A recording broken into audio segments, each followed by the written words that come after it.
Margaret and Jon Wood, how are you two doing today? Just average. Just average, just average. Well, you look very nice. Okay. And thank you for having me in your home to save some stories of Jim Beatty. Yeah.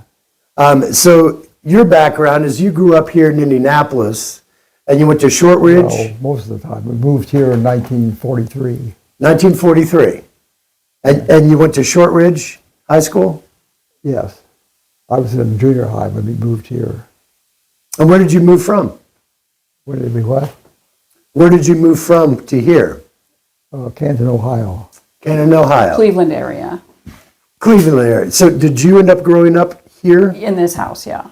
In this house. Mm-hmm. And you went to Wesleyan University in Connecticut? Connecticut. And that was Middletown, Connecticut. And that was your undergrad. And then you went on to Harvard after that. Well, yes. And then you also got drafted. Yes. So where did you... I was in the service for 2 years. And where did you serve? After training and everything, we were shipped off in a ship to Germany. And stayed there for 2 years. Bremerhaven, in a port. He was in the band, welcoming the ships of the soldiers. Wow. So what instrument were you playing then? The unit that I was assigned to was a band in Germany, Bremerhaven, Germany. And their main reason for existence was to meet the ships coming in from the States, because they had finished training and were going over to Germany in 1954. And what instrument did you play? Clarinet. Has it always been the clarinet? Yes. Okay. So you're pretty good at the clarinet. Yeah. I don't know, but yeah, we every time the ship came in with more troops, embarked, we'd go out to the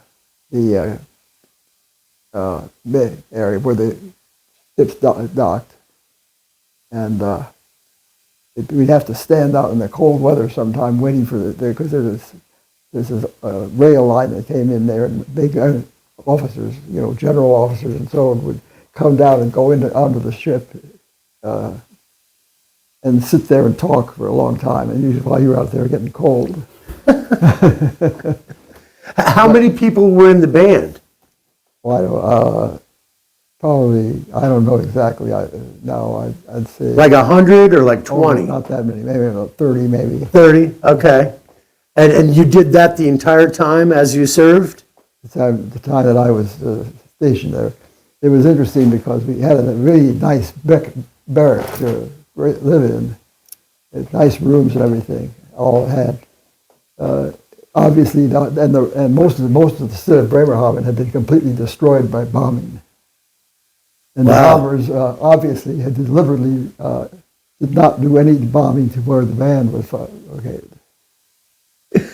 So when you came back, did you start practicing law right when you came back to the United States? I had to do another year of school. Okay. So was that back at Harvard? Yes. So you got done in 3 years Well, total? that's law school is That's 3 the years. standard, yeah, 3 years. Huh. And he got drafted after his second year, so had to take a break. Huh. And then was in the service, and then came back, and he was paid for, like the GI Bill paid for his third year. Wow. Yeah. And then he graduated. So why did you want to go into law? Why did you want to go into law? Why did you want to practice law? It wasn't so much for to practice law; it was to get a degree. And I came back, and I decided to go with a law firm here in Indiana, and I had to take there's a state that requires a man to get admission to practice in Indiana. First, you I clerked. assume they still do. I don't know, of course, because it's been a while. He clerked for the Indiana Supreme Court for a year. Yeah, he that's came right. back and clerked. The first thing out the gate was that? I think so, because I was a clerk for there were so many Supreme Court justices, 3, and I just worked for them. there were 3 total clerks. One was a good friend that I remember it from childhood. I don't know the other one, but there are 3 of them that were sort of in the same class, if you will. clerking, and that was your first, after you came back from Harvard, that's what you did, right? Yeah. Yes. And he was maybe studying for the bar then, probably. Yes. I can't remember all the details of what we did, but Yeah. you know, the clerks helped the justices do research and for their decision. Sure. So what area of law did you go into? What justice did I? Yeah, what area did you go into of law? After I took the exam. After you take the bar, yeah, after the bar. Well, I don't remember it very well. You did a lot of corporate law and bankruptcies. Corporate law and bankruptcies. Is that how you got to know Jim? Bankruptcy, business bankruptcy, not individual. Well, that's the same area that Jim was in at the beginning as well. I think, yeah. So how did you meet Jim Beatty? That's a good question. I don't know. He was with one of the law firms that I worked with. Brett Bamberger and Feibelman. Yep. So you guys met in court? Bamberger and Feibelman, yeah. Did you guys go up against each other in court? Well, Maybe? that was what cases that we were involved in mostly. I think Okay. he wanted to leave his other law firm because it was a small family law firm. He just Okay. said like it was like, and then he decided he was searching for something better. So I don't know that he knew Jim before he got into Bamberger, and he was probably not a trial lawyer. I don't think he was. I don't know if he was. Well, we had pretty much 104 of one of the office buildings down at Pennsylvania Street, and what's the other? Market, I guess. Marketplace. That was where your law firm was, Bamberger and Feibelman? Law firm, Yeah. yes. So when you first started spending time with Jim, what did you guys do? Was it in court? Was it out going to lunch, talking about law? Or what were you first starting to do to become friends with Jim? Well, he was in the law firm that I was with, and that's how we got acquainted. And then did you guys ever work on the same type of cases together, or is always your law firm, did they ever cross? Oh, he was one of the partners of the law firm, so that's what it was. So I think Jim used to be with Bamberger, and then he went off on his own. Yeah, he did. Yeah. Well, there was another lawyer that specialized in business bankruptcies. So was this in the 60s, 70s, 80s? 60s. 60s is when you got to know Jim. Yes, I think that's. So you got to see his political career also grow. Yeah. He was He was a chairman for the Democratic Party for Indianapolis. Yeah, He was the head attorney for Marion County, for the attorneys, head of the city attorneys and whatnot. I don't remember all the details. But Right. So what did you think about Jim? except that one of the partners of the law firm split off from the others, and they had their own firm down there, office on Market Street. Right. So when you became friends with Jim, how would you describe Jim? How would you describe his personality? His personality. Personality? Yeah, how would you describe Jim? Oh, I don't know that I could do that now. In terms of what we did, he was very thorough in his work. I know that. Very thorough? Yeah.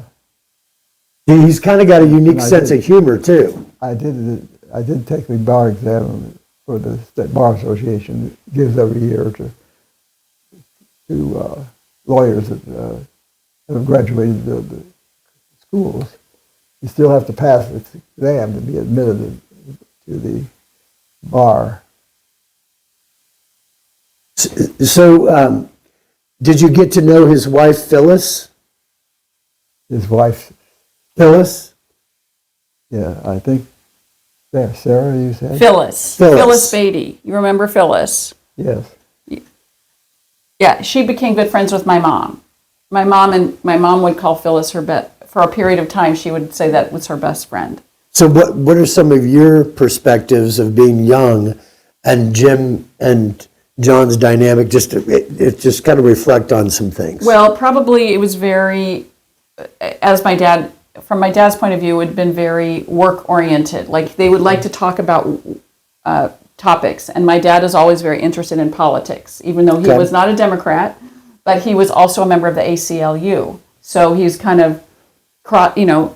I was the president of the local ACLU chapter here in Indianapolis Yeah, for a so couple of years. there was some overlap in their, in some of their perspectives. So, I mean, I just remember they were Jim and Phyllis were very, welcoming. Like, they would have us over, when I was a very young child, over to their house. I remember visiting them on Watson Road.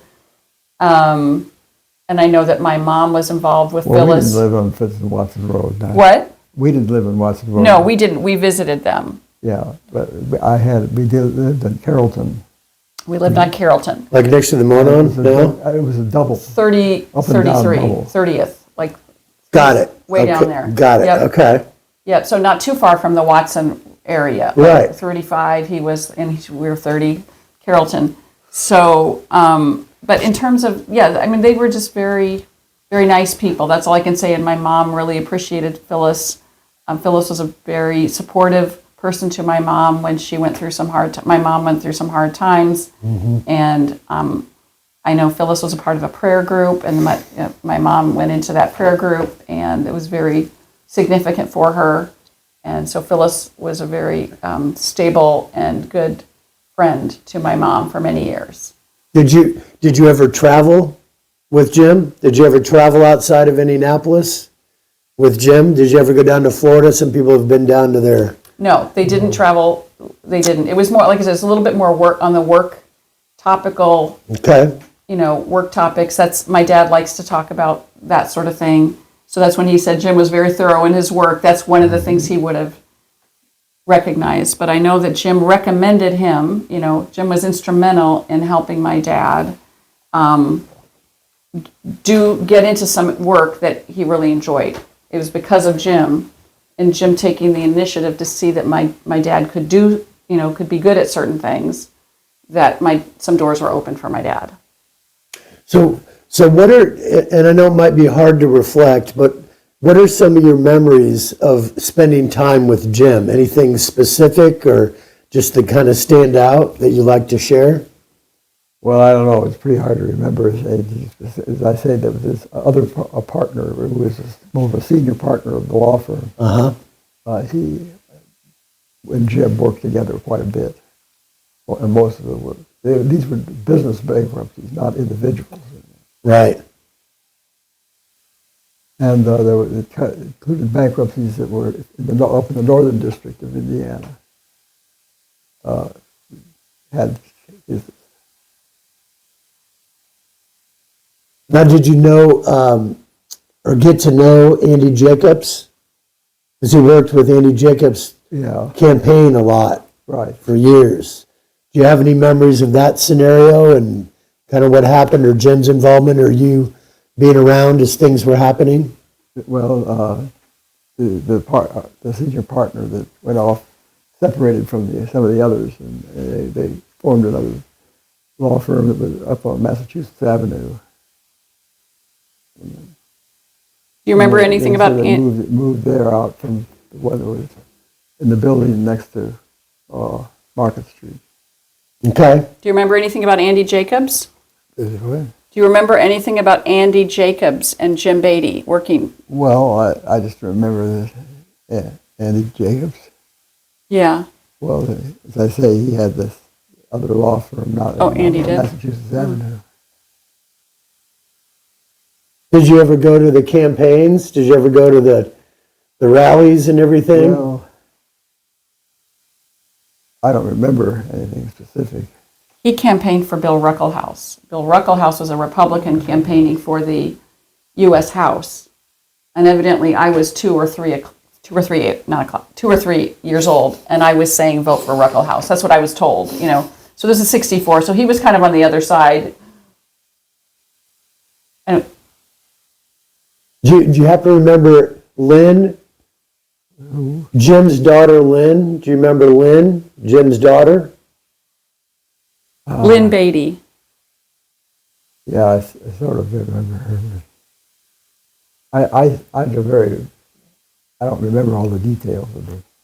No, I understand, but did you guys ever play together? Did you ever play with them? So, yes, with Leanne.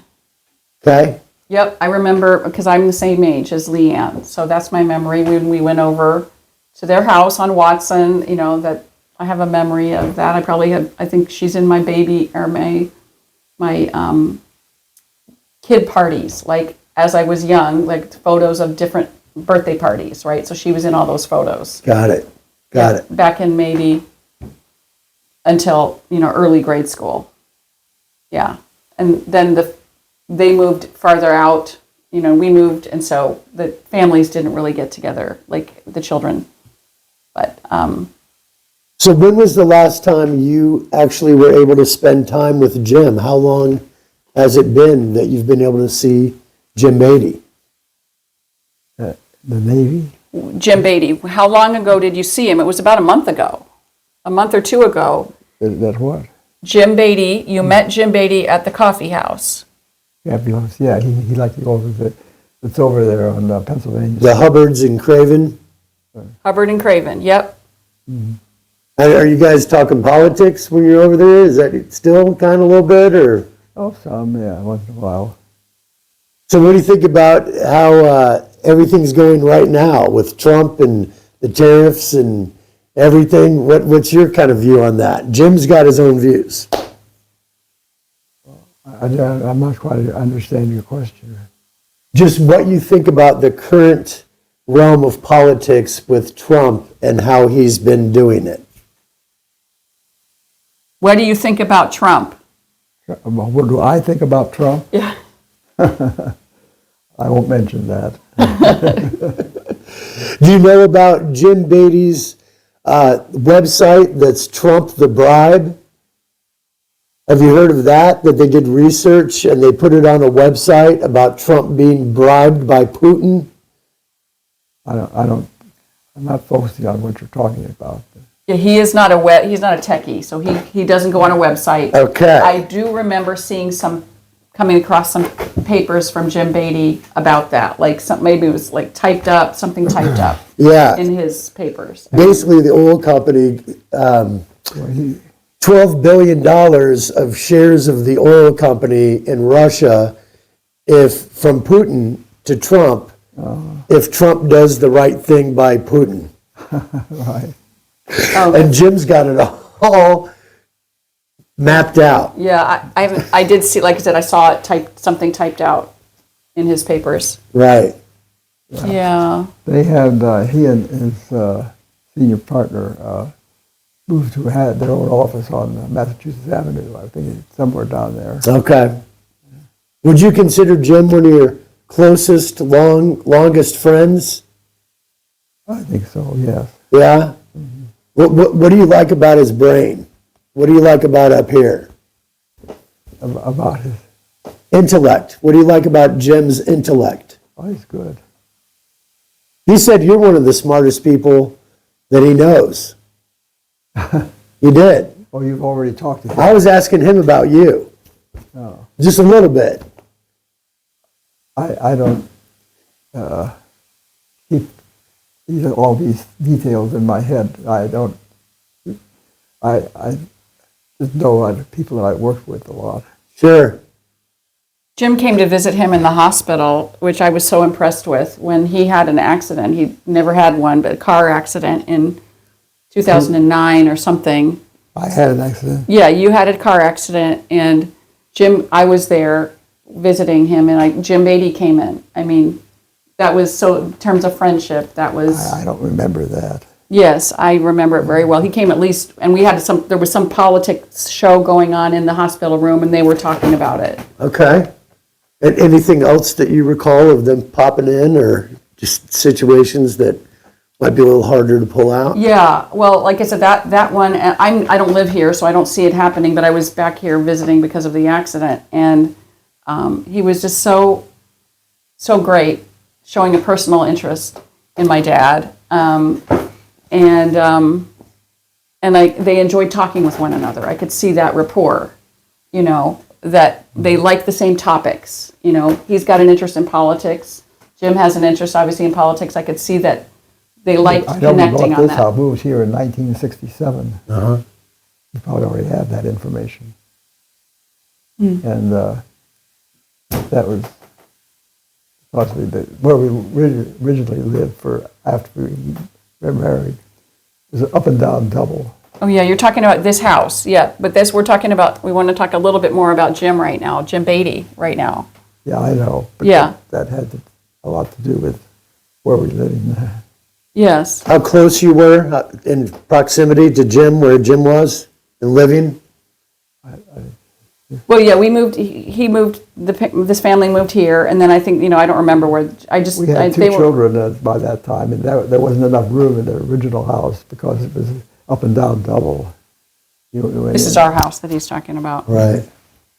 So, yeah, I just think it was. That house, by the way, isn't there anymore. They had a fire, I think. Wow. This is all after we bought it already in this house. Yeah. But he always, Jim was always even until recently. I know he always looked forward to meeting Jim at Hubbard and Craven. And I was so happy that he had this friendship at this late age. It's hard to, have friends, but I was so happy that Jim wanted to do that and, wanted my dad to come over there and meet for coffee. I don't know if it was once a month for a while. It seemed to be kind of frequent for a while. And then things, have changed in terms of their ability to communicate. I think Jim maybe has some hearing problems or something. So and he does too. So yeah, but he's always like Jim. He always, like, if I were listening to him on the phone, he would be smiling. Like if he were talking with Jim Beatty, he'd be smiling. He might be laughing because they're making a joke about something that they're talking about that they both have an opinion on or something like that. So yeah. Jim is one of the most subtle comedians in his diction as he goes through topics, and he'll just smile and say a little zinger. And it's been very enjoyable to be able to hear him talk through all these situations in life and memories with different people and everything. Yeah. So what would you like to cover anything else in general about your friendship with Jim or situations with Jim? Is there anything else you'd like to speak to? Well, not really. Of course, I was always a Republican. He was a Democrat. So you battled a little bit? Yeah. A little bit? Yeah, a little bit. But still respected each other's points of view? Yeah. Well, actually, this is a good question. What were some of the I guess, pivotal... Don't ask me to remember it. No, well, if was there any big main differences that you guys had against each other in politics? Or did you always kind of end up understanding the other person's side? Or was there anything you butted heads really about? Any issue that you butted heads about? We had different politics, but that wasn't bitter or anything like that. Okay. So overall, you guys had a very well-balanced relationship. There's a good balance between both sides. So would you, when's your birthday, by the way? Why what? When's your birthday? My birthday? Yeah. July 1st. So mine's June 29th. We're 2 days apart. June 29. You're July 1st, so we are 2 days apart. 9:30 was my birthday. In Cleveland, Ohio. At 9:30? 1930. 1930, okay. Yes, yeah. Got it. 1975. So Jim's birthday is coming up in a couple days. It's going to be August 30th is Jim's 94th birthday. So happy birthday to you. And would you guys like to wish Jim a happy birthday? That's not my birthday. My birthday is July 1st. So it's like in a couple days from now. You want? Would you guys like to wish Jim a happy birthday? And Yeah, talk to the camera and tell Jim happy birthday. This is a recording. Yes, very happy birthday. Or Say happy birthday to Jim. I said happy birthday. Yeah. Well, happy birthday to you too. Happy birthday, Jim. Yeah. I'm Is there sorry, I just don't remember the details. No, you're fine. You're totally fine. Is there anything else you'd like to say before we close out? Or Margaret, anything else you'd like to say before we close?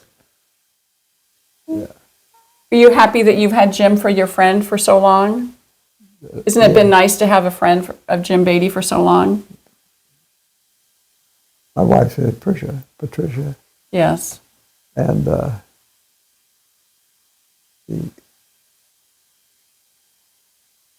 she died. Yeah, I've forgotten the details of that. I know. Right, but isn't it nice that Jim has been your friend for so long, Jim Beatty? It's been nice to have Jim Beatty for a friend for so many years. Yeah. Yeah, he's been a very faithful friend to my dad. I think that he thinks the same of you. He said a lot of good things about you too. He has. So I thank you very much for your time today and sharing, and Margaret as well for kind of helping bring up some of those other little details. And I know Jim's going to love watching this. I don't remember all the details of it, except that the garage was right next to our office building, and I had a space reserved for my car, just going back and forth during that time. Well, I think that's great, and I wish you a beautiful day, and I thank you for sharing, and happy birthday to you, because if we missed it on July 1st. And Margaret, thank you too. Thank you. You got it.